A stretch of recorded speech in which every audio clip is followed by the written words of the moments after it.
Hi, it's Julia here from Photography by Julia K. Harwood. Just going to show you how you can get rid of a white halo that sometimes appears around things. If we go to 100%, so click down here, go to 100%, and go a little bit further, you can see this white highlight around the bottom. The top has got beautiful white lighting from the light, but this underneath halo is what we want to get rid of. Okay, so if we go back to fit screen, firstly we're going to duplicate the layer. That way we always have a layer at the bottom that hasn't been touched. So we do Control J and I turn off the bottom layer so I know it's safe. Now I'm going to go over here to the Magic Wand tool. The Magic Wand sits under the Quick Selection tool. So under the Quick Selection there's a little arrow on the side here. If we right click on that, go down to the Magic tool. Now when we first go, we've just got the Magic Wand. We want to choose the second one along here, which actually adds. You'll see the plus sign come up once you've clicked it once.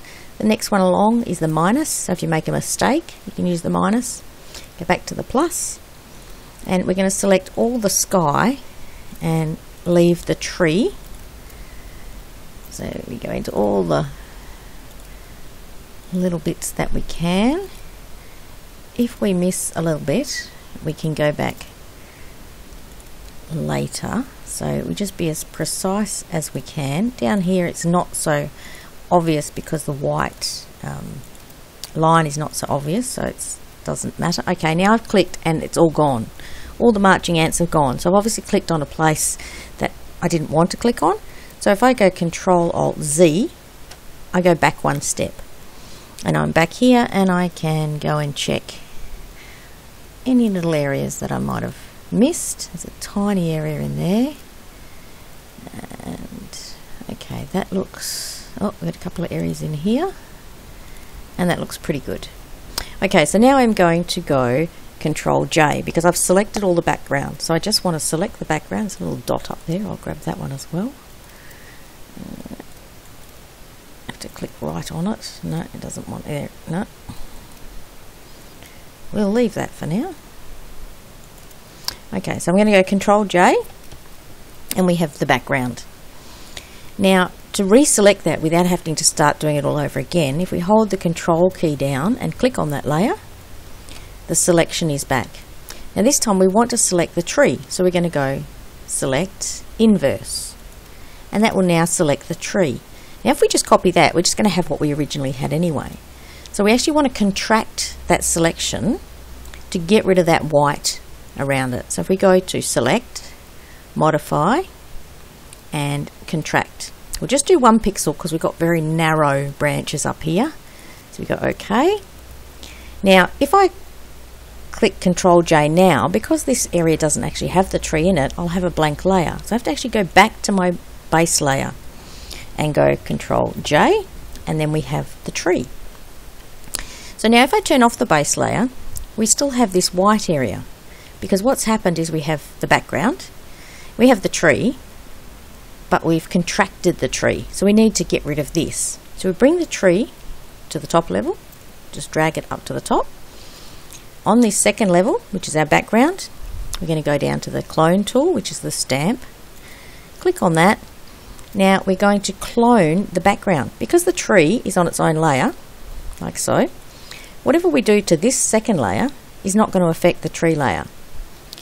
So if we go on the tree layer, make sure at the top that where it's got sample here, you only have current layer, because we only want this layer to be what we're picking up.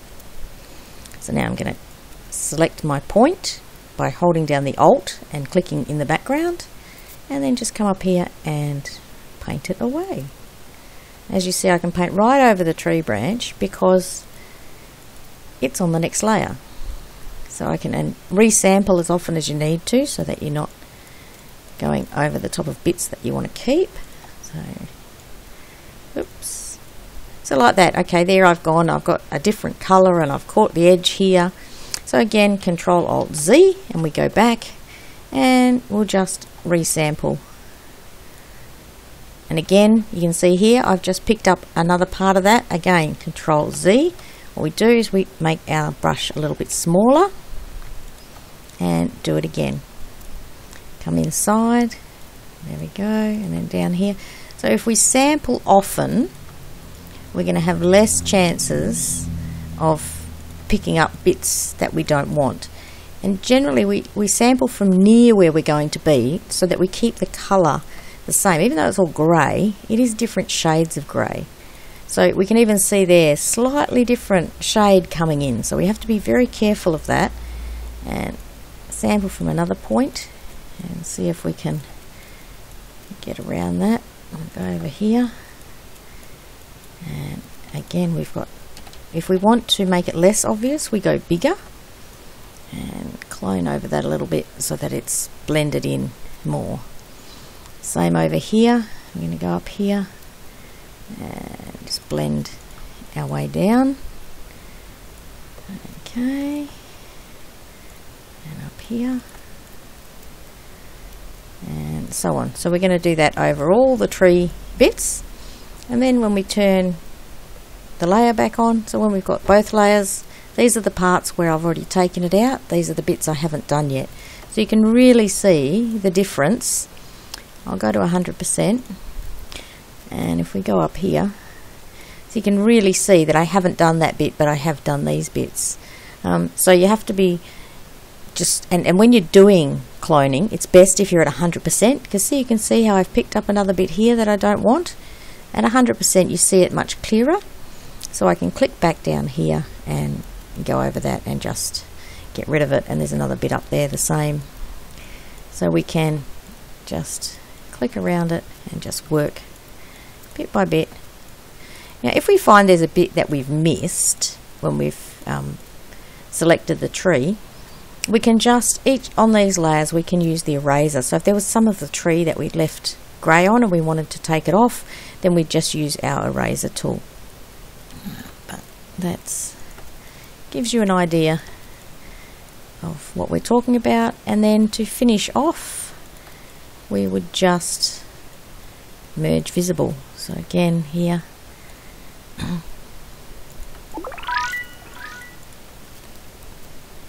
so we go right click and merge visible down here, and we don't need these layers now, we only want this one. So we'll go flatten image, and all we'll have left is the final image, which you would have finished cloning the whole thing, so it would all be like this bit here. Nice and clear without the haze around it. Okay, that's it. Hope I've been of help. Bye.